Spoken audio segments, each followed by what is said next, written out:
Another great topic from one of you. The question was, hey Joe, how do you take great notes in middle school? A wonderful question, because between middle school, high school, and college, you're going to need to take a lot of notes that you'll use later to complete homework assignments and study for tests. So figuring out a good system for you is a pretty good idea right now in middle school, because it's going to help you for years to come. Step number one, though, you need to think about who you are and your best learning style, because people remember things in different ways. Now, some people remember things that they hear. You may be one of these people.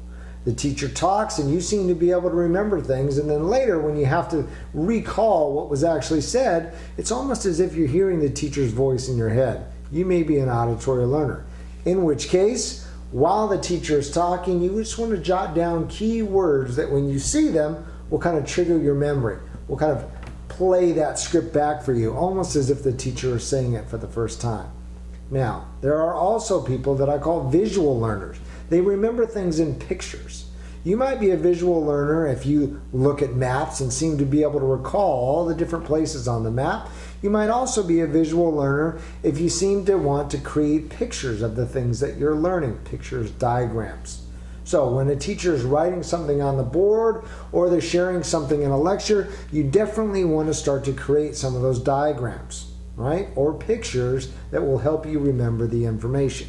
Now, the third type of learner, what I call the read-write learner. These are folks that read, they write something, and they remember it. There are a lot of textbooks still in schools today. That type of learning is definitely going to be helpful, but that's not everybody. Now, the best of the read-write learners are what's said to have a photographic memory. They can read a page of text and remember almost every word on the page. So when it comes to studying or getting your homework done, if you can remember every single word on the page, or almost, that's definitely going to be a benefit to you when it comes to answering the questions. But again, that's not everybody. If you're a read-write learner, the real challenge for you is to pick out what's going to be important, because you may not want to remember every single thing.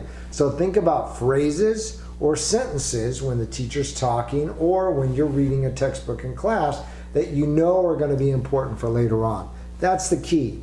Identify your primary learning style, what you remember things best at, what is that strategy that's going to help you, and number two, really try and confine it to the things that you think you're going to have to know later. It's almost like highlighting in a way, which you probably did in elementary school. You take out the highlighter and the teacher says, okay, underline what's important. Of course, you're not going to underline everything, because everything can't be important. So think about this as kind of a mental highlighting. What are you going to need to remember later? Key in on words from the teacher. Things like, you're going to need to know this later, or look out, this could be on the test later this week, or you're going to need this for homework. These are all key phrases that you want to remember, and then write down the information that goes along with those key words. All right, best of luck to you with the note taking. Take care.